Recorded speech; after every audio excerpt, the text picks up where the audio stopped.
You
want to support Roland Martin Unfiltered? Be sure to join our Bring the Funk fan club. Every dollar that you give to us supports our daily digital show. There's only one daily digital show out here that keeps it black and keep it real as Roland Martin Unfiltered. By going to RolandMartinUnfiltered.com, you can make this possible. Hey folks, welcome to today's special edition of Roland Martin Unfiltered. We are off, it's the holidays, but we still have something special for you. When the Nigerian girls were kidnapped, when hundreds of them were kidnapped, it caught the nation's attention, but then of course it slightly faded away. Actually the world's attention, but then it eventually faded away. Yet Aisha Sase, longtime CNN anchor, now a freelance journalist, has focused on this in her new book.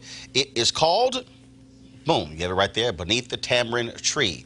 Of course, it is a phenomenal book that lays out the behind the scenes about that particular story. And so we recently sat down with her for a great conversation, one that I think you will enjoy. Here's my discussion with Aisha Sase. Hey folks, joining me right now, Aisha Sase. She is the author of the book Beneath the Tamarind Tree, a story of courage, family, and the law school girls of Boko Haram. What up? What up? All chilling. What you up to? Oh, you know, writing a book, you know, popping in to see you, dealing with you and your ways. Okay, whatever. First of all, you need to understand, I had to deal with Aisha when we were both at CNN. She was CNN International. Of course, I was on CNN. And it wasn't much flavor on CNN International. Oh, you're not going to play that card. It wasn't much flavor. No, you're not and so whenever I was on, she knew, first of all, ratings spiked. First of all, and she we didn't knew, have ratings. and she that knew. was one of the issues. No, you did have ratings. And then she also knew that that when I came on, other folks were like, that's right. You brought the funk. That's right. You brought the funk. That's how we do it. And then I had to be like, rap. No, you didn't. It's a rap. You were like, another segment, another segment, another segment. How long has it been? 10 years? I known you that long? 2007, so it'll be 12 years. I joined CNN in 2000. You're looking every... I joined in 2007. Wow. You know, the years have been kind. What you just said? I was going to say the years have been kind to you. And it's good. Don't get cut.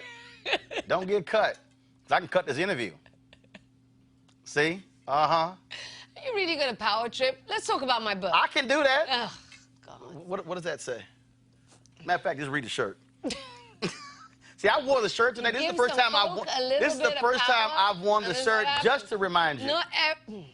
But first of all, I rolled this way when I was on your show. You did. You came into my house, so to speak, and you rolled this way. And did the damn thing. It's true. It's true. Where are you now? You in Atlanta? Are you in L.A.? Are you living somewhere else? Are you in London? I am in L.A. I am in L.A. What the hell are you doing in L.A.? What are you doing?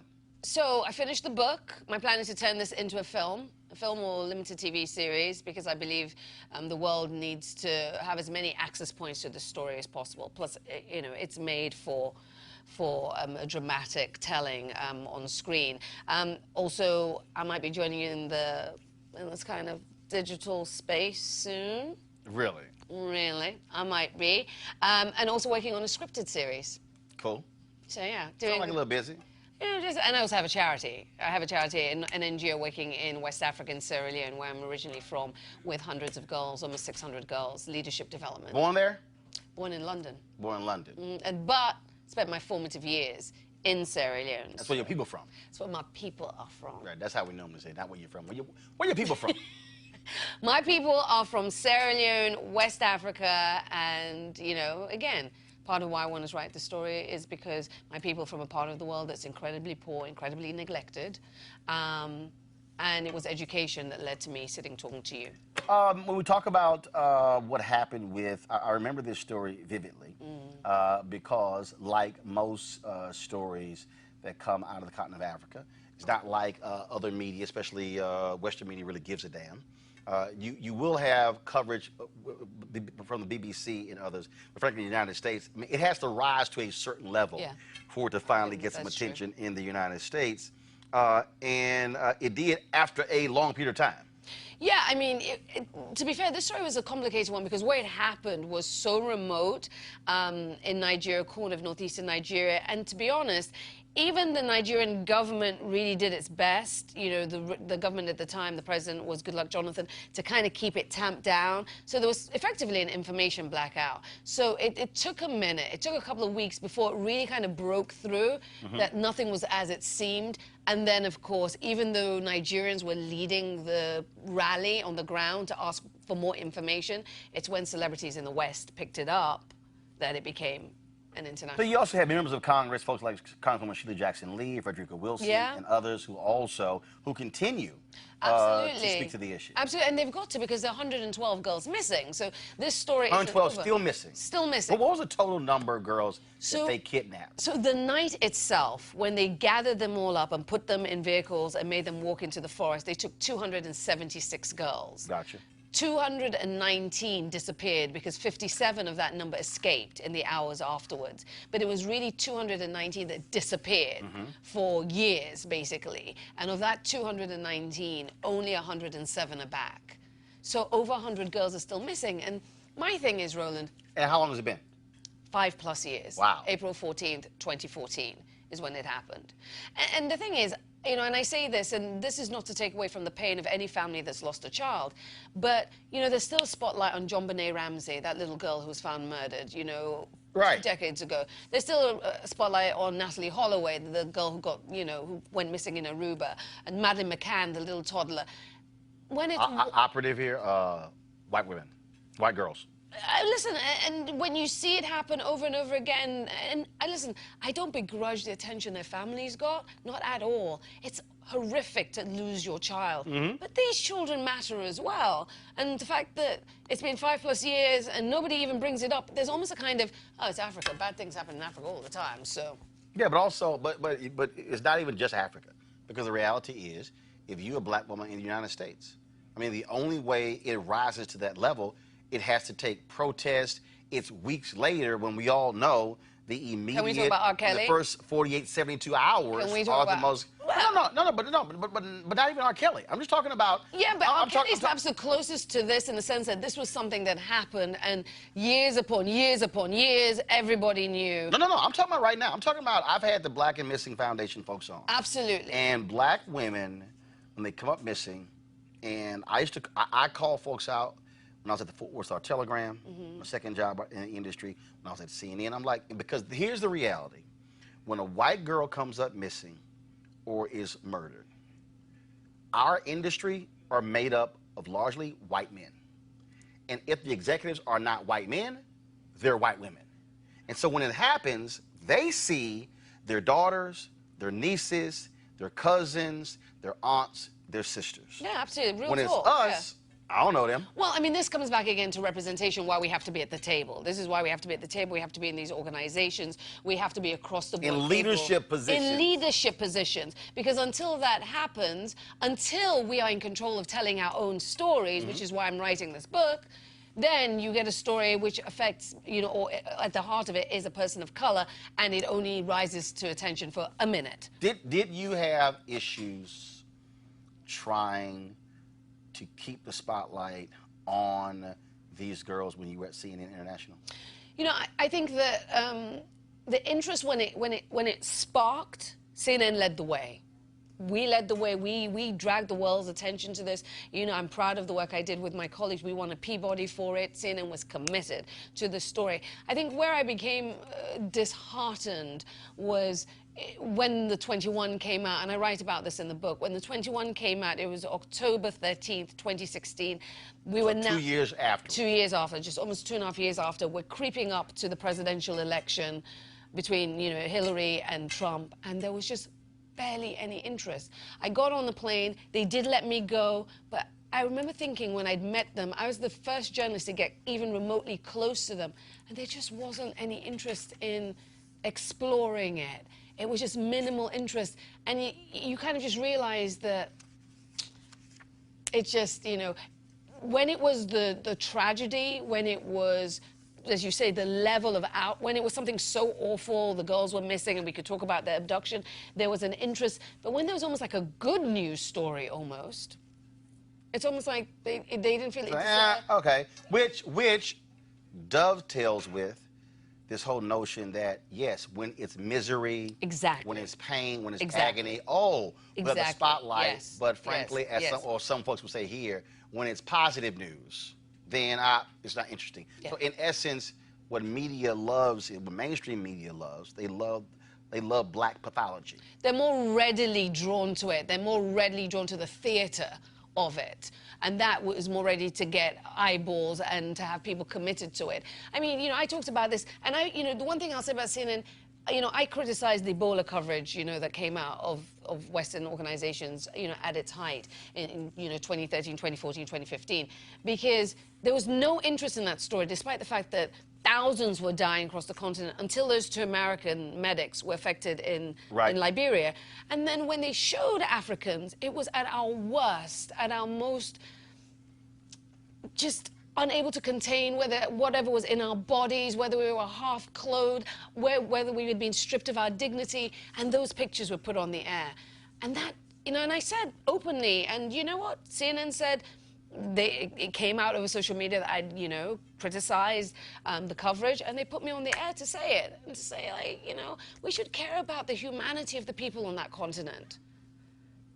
I'm still working on that. That's what this book is about, trying to humanize these girls. But you also deal with the reality of a Nigerian government that was porous in its response and its unwillingness to accept outside help. Yeah, and that's the truth. I mean, listen, the government at the time of Good Luck Jonathan, you know, didn't say anything publicly on this for almost 3 weeks. The president didn't speak out. The day after the girls went missing, he was at a rally dancing and like doing a political campaign for somebody. You know, the government has taken issue with the fact that I have said that they don't care, or the last regime didn't care, and this government, this current regime, hasn't done a whole lot better in its treatment of the families of the missing girls, the 112, because they're poor. I've said that over and over again because I know how Nigeria operates, and other Nigerians that I've spoken to, many, many Nigerians say, if these girls had had famous last names, the entire machinery of the state would have been activated to do something. But in essence, they were poor. They were not just poor, they were poor from a Muslim part of the country. So the Christian president at the time, because Nigeria is riven by that Muslim-Christian tension, basically his people around him, and even his wife, who came out and said there were no girls taken, basically was like, this is a hoax. I mean, you know, Vladimir Duterte, who you may remember, was a correspondent at CNN at the time on this story in Nigeria. And we were on the podcast for CBS a couple of days ago, and he said the first time he heard the term fake news wasn't in the US, was on this story, because the Nigerian government said, this is a fake story. people he was dealing with in the authorities said this isn't true. And there's still that strain of denial. I have met parents who've sat and wept and showed me pictures of their children. I have met children who've escaped. I tell their stories, and people still say, some people in Nigeria say, this never happened. You also had to deal with this reality, which is also why people were saying, why did the United States intervene? Boko Haram, terrorist organization. Yeah. So here we are. We would at that time you were dealing with Al Qaeda. Yeah. You're talking about ISIS. You're talking about Boko Haram, and folks here were saying, wait a minute, U.S. If you supposedly have this international war on terror, and this is... here you go. Here you go. And I say, and I write in the book that, you know, the fact that these men were able to storm this school and take all of these girls is a flare to illuminate a problem of security and stability in the region. If you're able to pull something like this off, it tells you that there's something very, very wrong and that there's a vacuum of leadership.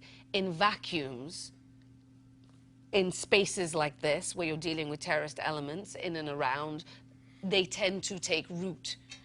We saw that in Afghanistan, where there was a vacuum and Osama bin Laden slipped in. We saw that in Yemen, where Anwar al-Awlaki slipped in and then managed to get that Nigerian school kid to make his way to Yemen, where he trained him and he tried to bring down a plane over Detroit.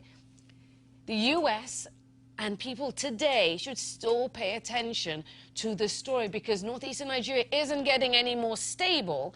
Not only that, Boko Haram splintered in 2016 and a faction aligned itself directly with ISIS.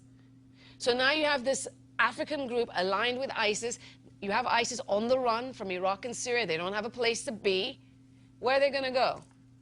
The chances are, unfortunately, they may take root or deeper root in places in West Africa. And what might happen if they take root in those places? If they plot, who might they plot against? We should all pay attention to this.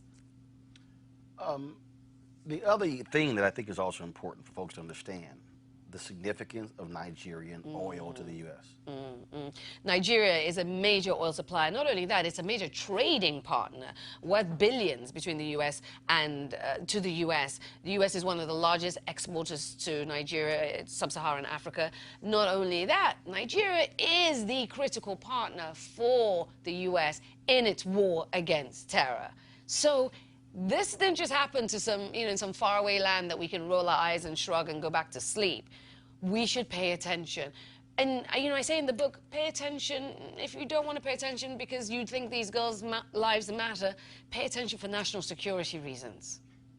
And I think, again, that's where this sort of ambivalence was, people were saying, is because the U.S. was going, because of our relationship, we really don't want to really intervene in those And the affairs. Nigerians didn't want them intervening as well. Right, Let's but the flip side, though, is that had the United States been far more aggressive in making it clear, y'all need to deal with this, that level of pressure plays an important part when you're dealing with somebody who's a major trading and oil partner. Yeah, and also, again, the Nigerian government, whether it's Human Rights Watch or Amnesty, has widely criticized the Nigerian government for the way it's fought the war against Boko Haram and has detailed in its reports crimes against humanity, war crimes in the way they've prosecuted it, and what they say are innocent bystanders being caught up in it.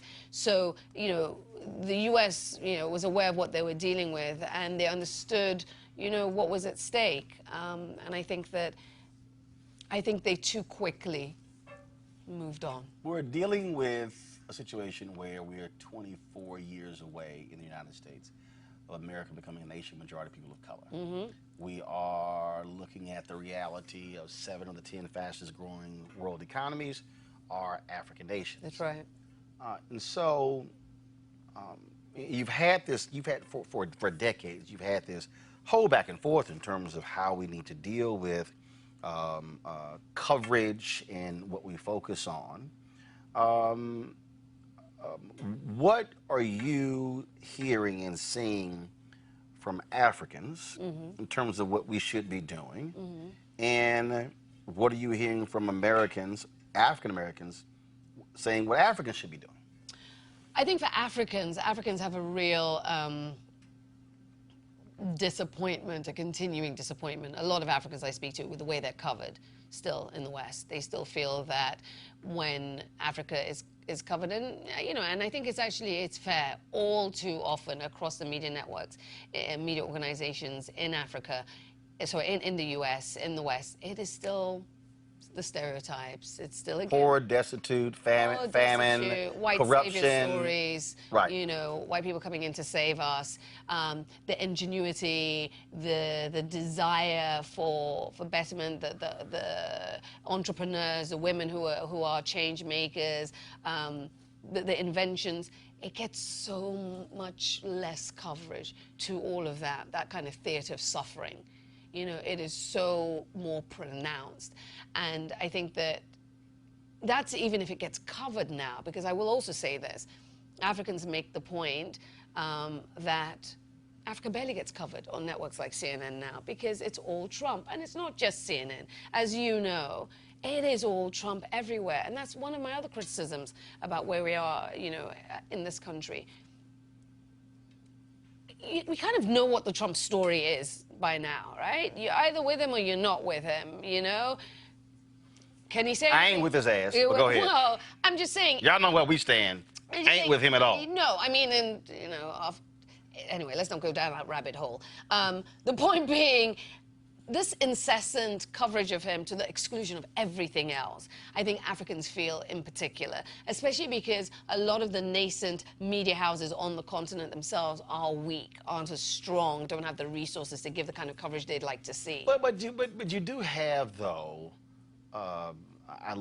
because of the internet, because of digital, you don't have the same gatekeepers. You don't. Because look, this show sure. here. Matter of fact, coming in, I'm looking at, it was a tweet from a sister who's in the UK.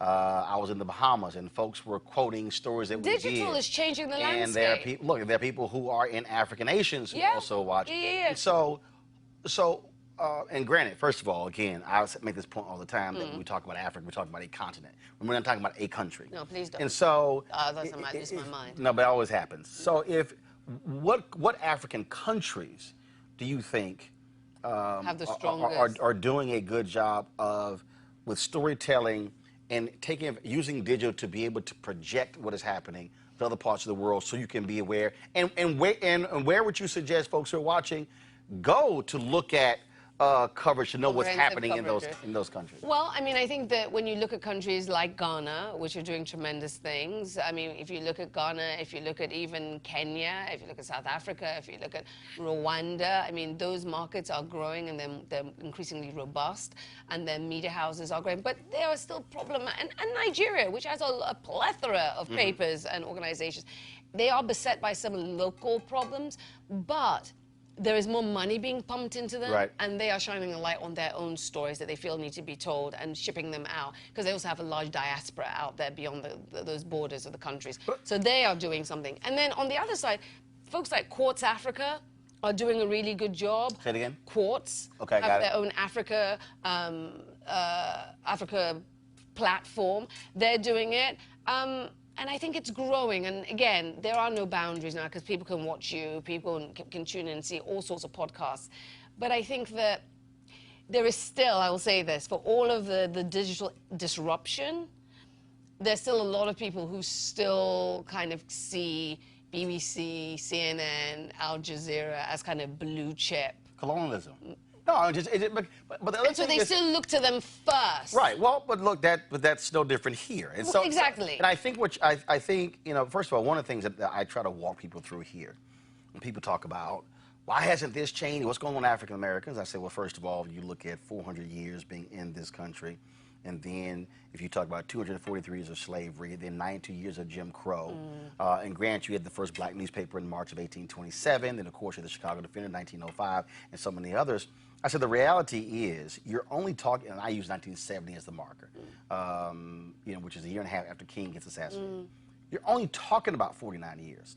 I think what a lot of people also don't understand, people who have not bothered to actually read history, is that when you talk about African countries, African nations began to get their independence and freedom the same time during the Black Freedom Movement. Yeah, that's so very true. you're only talking about 50, 55 or so years, and the reality that many of those countries were coming out of white rule, blacks not having resources, not having political power, not having experience, and then now you're coming in, and now you have different countries where you have dictators. You have very few places that has had the stability. Not to mention that some of these countries didn't exist before communism came in and chopped up the map. And then when white folks left, they took everything. It was kind of like, okay, y'all want it, there you go. And so now you're like, oh crap. So then you talk, and which is also why, like for instance, when Obama was president and Hillary Clinton was Secretary of State, and she was critical of Chinese investment, I was going, I'm sorry, unless you're coming with an American check, shut the hell up, because so it's a conundrum. I'm critical of Chinese investment. No. Here was my whole point. Okay. My problem was criticizing Chinese investment of African nations and not bringing a check. Don't do jack for the African countries. Totally. And so it's like, so it's a conundrum for African nations because they're sitting here saying, okay, I need infrastructure, I need investment. Who is talking to me? Well, if the United States, if France, if the if World Britain, Bank and others, if all these folks are ignoring me, it's like you're leaving me with one person, and China's sitting here going, we would love to talk to you, but it's a whole bunch of strings attached to it.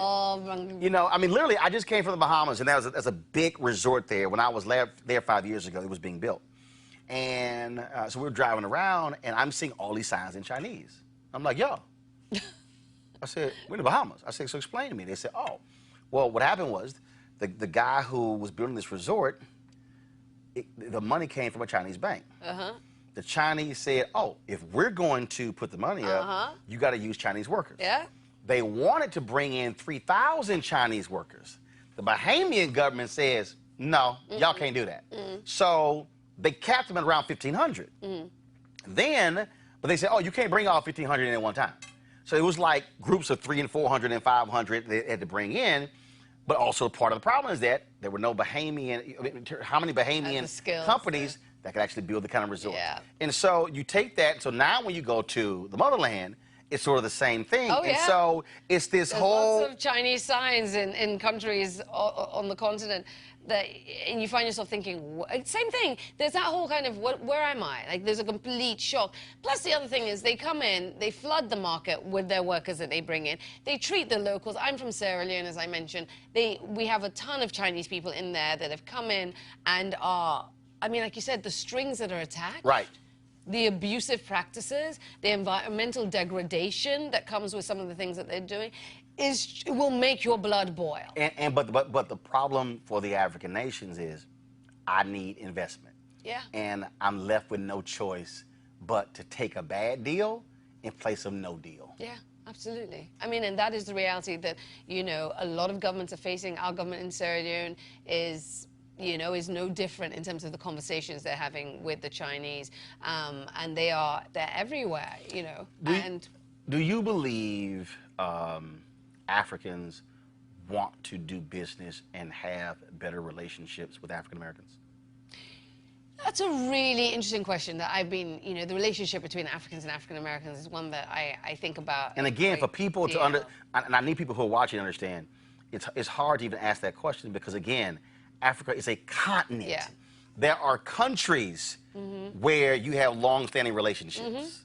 So like Ghana and African Americans have a deep bond, right? So you go to Ghana, I was in Ghana in December, and you see a lot of African Americans who've moved to Ghana. Because Ghana has, out of all the African nations, really focused on tourism, focused on relationship, extending visas. The year of return. You know, and it was Ghana that created that phrase, the year of return. You know, 200 years since the start of the North Atlantic slave trade, saying you don't have to know where you're from. Just come back. You can make this home. And so there has been a systematic, intentional outreach. So a country like Ghana is proof that, yes, there are some African countries, but I don't think there's another country like Ghana that has kind of led the way. I think the closest might be South Africa, and that's because That's because one of the anti-apartheid movement that was yes, here. Exactly. That helped with ending it and divestment and all that. But I guess my question to you is, how important is it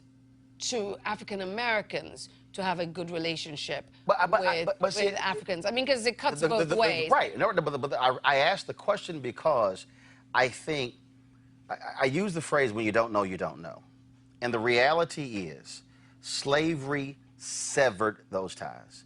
If you are an African American and you have the ability to actually trace your history, you're going to hit a stop. If you're going to hit a stop. Now, unless, like for instance, Do you know where you're my maternal... You're from Sierra Leone, My maternal... You look like a Sierra My Leonean. maternal paternal ancestors migrated from Haiti. So we did some research, and there was a manifest, a shipping manifest, where we discovered the name of one of the Le Mans who traveled to Louisiana. Okay, but if you're African American and you don't have anything along those lines, there's a stopping line there because it was severed. And I think what you have here is, in many ways, for African Americans, there's an identity with state. So when I ask the question, where are your people from? If you're in Chicago, somebody says, I'm from Chicago, you're like, where are your people from? They're going to say Mississippi or Arkansas, okay? And the reason I keep trying to explain to people why it's different for Latinos/Hispanics, and being from Texas, I use that purposely. You have identities with countries. So if you're from Peru, you're from Peru. You might be an American, regional, but you're from Peru. If you're from Colombia, if you're from again, if you're Jamaica, El Salvador, for either you have an identity. That's why it's very interesting when I had some people who were upset Major League Baseball when they have the home run derby, and some of these foreign players are waving their country's flag because for them they're representing their country. You know, they're playing ball in the United States. If you're African American, you're not necessarily waving the Alabama flag if you're from Alabama. You might say that's where I'm from, so you have no connection. But okay, so and I think so. Let me go. Reverend Leon Sullivan, right? Deceased, passed out of Philadelphia. Yeah. The one who introduced Operation Breadbasket to Dr. King. Reverend Sullivan, up until his death, held an annual conference. That's right. In different African nations to create that alliance. And I think what it requires is that 2.0, where you have individuals who are here, and I know individuals, to your point, who have moved from here to Ghana, to other African nations, to say the relationship was severed, but we do have a lot in common, and why should we not be doing business with one another? There's an HBCU initiative starting. I was there for the opening to reconnect HBCUs and African nations. Why? Because many African leaders studied at HBCUs. Right. Lincoln University, Nkrumah is a graduate of Lincoln University. And so you have that, and I think it has, to your point, the word you use, it has to be intentional. That's what it requires. And I think once knowledge comes in, and it's like, oh, wait a minute, hold up. There is kinship there. But I think that's my question. Is there a kinship felt? I don't know. And I ask this to someone who's lived in this country for almost 40 years. The African Americans, is there a kinship felt the kinship is felt. Africa. The kinship is felt when you go from when you don't know to when you know. I would think, call me naive, I would think in a time like this, where there's a president of this country saying things like, go back to where you're from, and has generally stirred a sense of people not belonging, that, listen, I'm from Africa, I grew up in Africa, and so it's easy for me to say, but I would think that there would be a longing. So tell me, you're having a conversation with African Americans. No, again, there would be a longing amongst the African American community to say, you know what? I need to find out. I need to go. I'll drop down in Ghana, even if I'm not from Ghana. But here's what I mean when I use the phrase, when you don't know, you don't know. So, Gerald Horn, Chelsea, get that book off of my desk, please.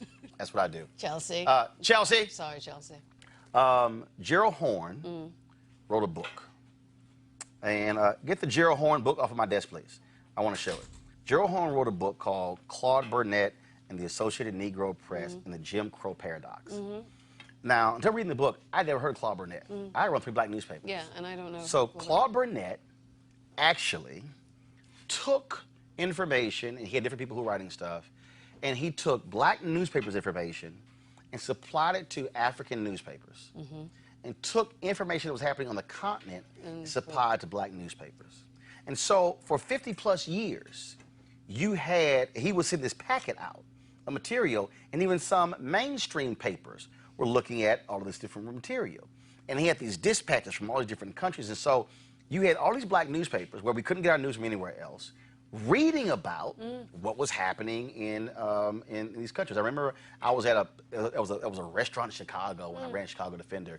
They had these they basically decorated the men's bathroom with different newspapers and old papers. And I'm sitting there and I'm reading a story of this cricket match that was taking place in Jackson Park of some brothers who from other countries. And I'm like, yo, seriously? Here's the point I'm making. You had the available information that was being supplied. The problem is this is The Rise and Fall of the Associated Negro Press, Claude Burnett's Pan-African News and the Jim Crow Paradox by Gerald Horn. It's an amazing book. So I'm reading this and I'm going, wow, and he was talking about his business ties to African countries and the exchange of information, because again, you had these African nations that were achieving independence. At the same time, they were watching African Americans fighting for freedom. You had black entertainers like Harry Belafonte and others who were aligning, and so you sort of had that. What happened was with desegregation, with the end of segregation, you then saw your black newspapers fall away, which also meant information. The reason he says the Jim Crow paradox is because, so at every point they struck a blow against Jim Crow, it actually was a nail in the coffin of black media. And that's what I think the difference is. The difference is when black media was no longer able to financially tell the story, then you had no information. So if you're black, you didn't know what was happening about a certain sister in this country or in that country. And so I think we have to get back to the point where we are exchanging of information, informing people to go, whoa, those type of things are happening. I had no idea. But to your point, at the time of digital now, can you even make that argument? Yes, you can. Because if I don't, anyone who's interested. No, but where do I go? See, here's the deal. Let's start with Dr. Google. No, follow me here. It's a bunch of stuff on Google. That's why I asked you the question. You said Quartz News, right? Yeah. That's why I said, if somebody's watching who's interested, where do I go? The Africa Channel, Paula Madsen, her company. Africa Report, there's right. all these people. So I think, again, what we have to do is to say to somebody who doesn't know, okay, start here. Here are places where you can go, where you can trust to get information from. To me, this is about information. And once I have the information, once you start linking people together, once you start reminding HBCUs of your history, your lineage, where you have African leaders who graduated from HBCUs, like, hold up. I think that's why I disagree with you. We're not separate, we're connected. I think that's why I disagree, because you're saying, or me, it's not so much disagreeing with you. I think there's the nuance that I'm hung up on, because you're saying it's about information that will kind of lead to a deepening of the bond. I guess my question is, I guess my inclination is to think it should be more primordial than that, in the sense that it should be more kind of like, it should come from the inside, more emotional. No, but it can't. It can't. Here's why. Well, every time you look in the mirror, in this country, you walk down the road. No. It can't. Something can't come from the inside if it's never on the inside. See, But you know, without knowing where you're from, that you're not originally from here. Yes. But here's the piece. You can't ignore the power of white supremacy. The power of white supremacy taught us to actually hate you.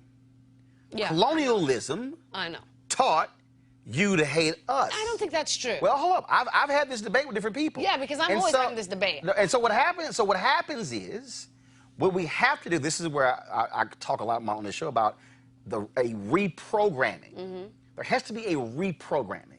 I believe there has to be Africans do understand the power of colonialism. African Americans understand the power of white supremacy. And I think what we have to do is say, here in 2019, we have to reprogram our people to lose all that crap that was put into us in terms of not trusting, they're horrible. And then remember, we also were, just like white folks were fed the stereotypes, so were we, because we're here as well. And so we have to break those things down to get people to understand that, oh, wait a minute, hold up, I'm sorry. I'm sitting here buying somebody's view of huts and dusty roads and walking around butt naked and those things, as opposed to, no, this is what's happening here. But that only happens if I see it and I hear it, and there's information. So information, good information replaces bad information. And again, when I'm presented with that, now it's, whoa, hold up, I was taught this, but now I'm seeing this. So is it that, okay, so let me ask you this That's the question. process to me. So let me ask you this question. So a friend said this to me once. She said when she was, an African-American friend said to me that when she was in school, and they talked about Africa, and she was in class, you know, they talked about huts and they talked about people living in trees, and she was embarrassed. She was embarrassed to have a connection to Africa. So back when she was growing up, if someone said you were African, those were fighting words. Yes. Right? Yes. Okay. Because you were conditioned and trained, and remember, the greatest export in America is mass media. So mass media, not only did mass media present black people as buffoons and as just idiots, they presented Africans as savages, as folks who eat each other, as just this. So all of a sudden you're like, oh hell, I don't want any part of that. What changed that? When Alex Haley did Roots, mass media showed a different view. All of a sudden, you had this resurgence of African Americans who began to take African names. So why hasn't the bond deepened? Because, again, that was a moment in time. What you did not have, you have to have sustained growth. It has to be sustained. It can't be 3, 4, 5 years is hot. Then, to your point about this book, it's the exact same thing. What can't happen, media, all the attention for 4 weeks. Then, okay, we're done. We're going to go over here. What has to be sustained, and to your point about owning our story, to me, what has to be, we can't depend on CNN. We can't depend on the New York Times. We can't depend on mass media. We have to return to a point where African Americans are controlling our narrative, telling our story, and then linking with Africans to say, you're my brother's keeper, you're my brother's keeper.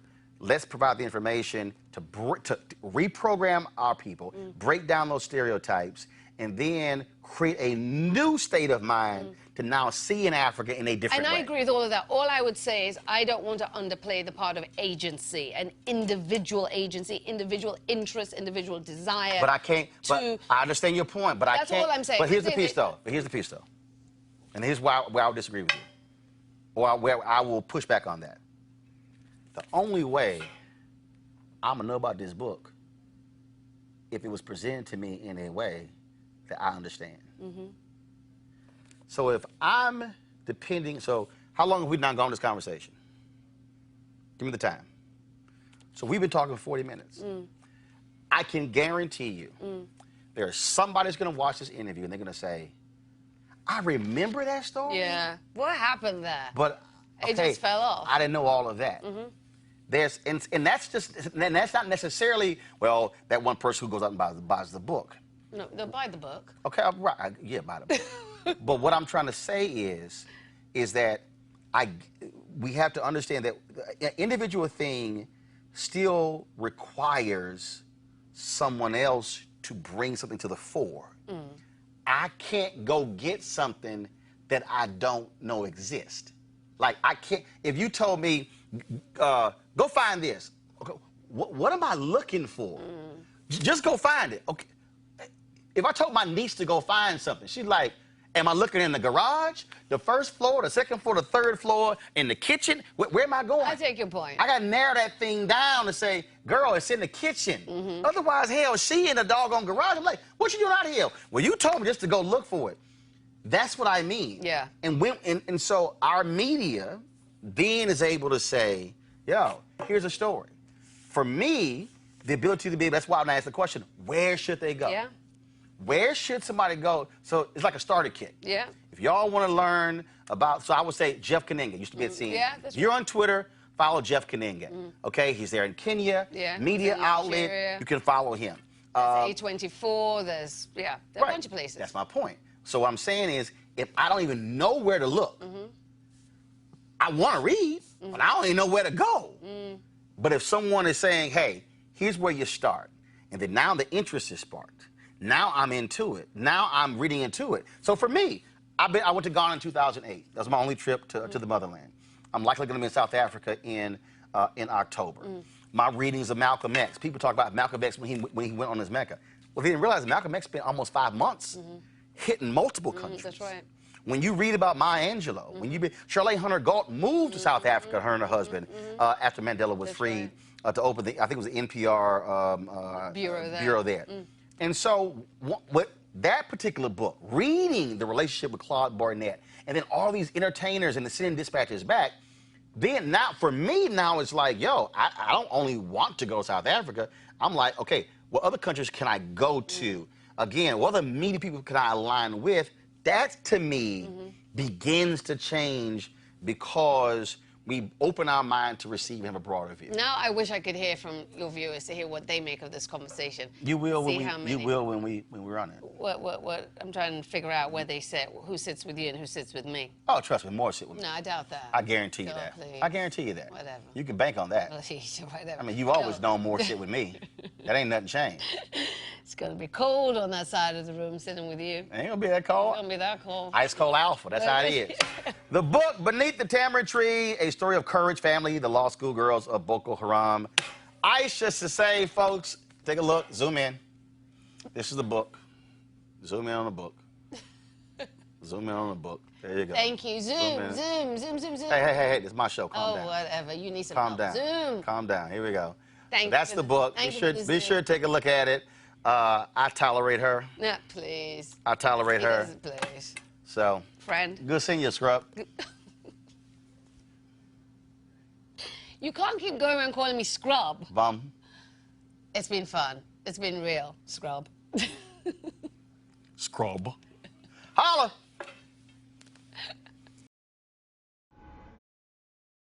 All right, folks, I certainly hope you enjoyed that conversation with Aisha Sase. Please get her book.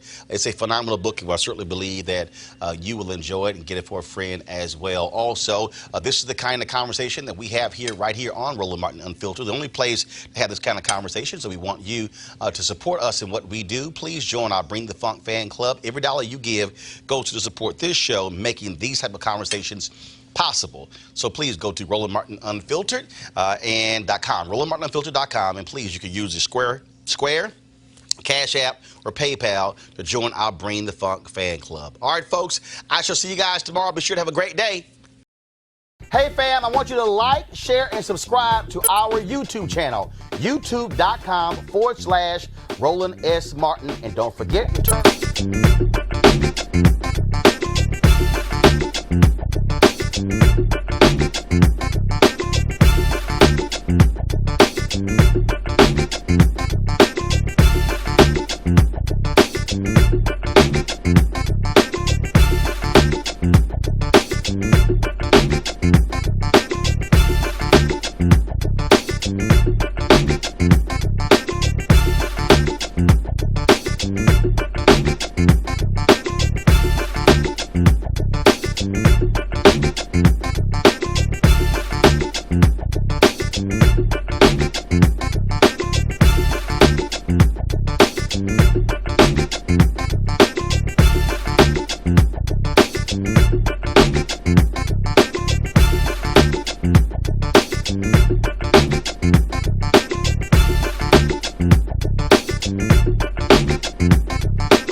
want to check out Roland Martin Unfiltered?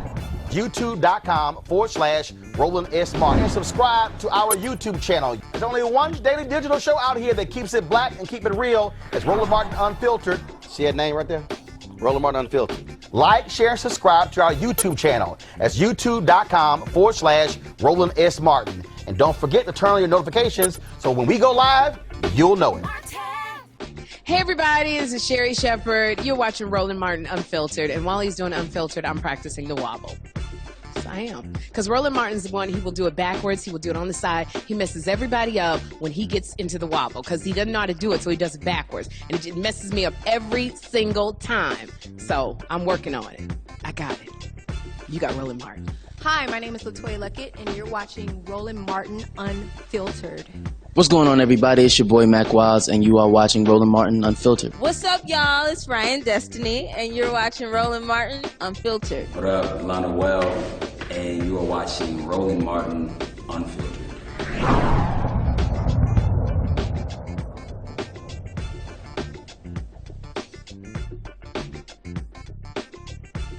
You want to support Roland Martin Unfiltered? Be sure to join our Bring the Funk fan club. Every dollar that you give to us supports our daily digital show. There's only one daily digital show out here that keeps it black and keep it real. It's Roland Martin Unfiltered. Support the Roland Martin Unfiltered daily digital show by going to RolandMartinUnfiltered.com. Our goal is to get 20,000 of our fans contributing $50 each for the whole year. You can make this possible. RolandMartinUnfiltered.com. Hey fam, want to check out Roland Martin Unfiltered? The blackest show on all of digital, cable, and broadcast. Check out our audio podcast. There's only one daily digital show out here that keeps it black and keep it real. It's Roland Martin Unfiltered. Press play.